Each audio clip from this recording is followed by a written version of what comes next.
Did you know that drinking alcohol, especially close to bedtime, can worsen snoring?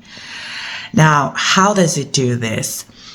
The number one way it does this is by causing relaxation of the upper airway muscles, and that predisposes to collapsibility of the upper airway.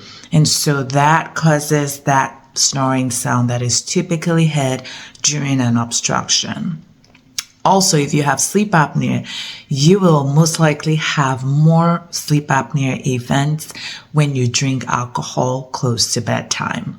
So what do we typically recommend? We recommend to reduce alcohol consumption, and if you must have some alcohol in the evenings, to make sure that there is a gap of about 3 to 4 hours before your nighttime sleep. So that way you could have enough time to wean off the alcohol.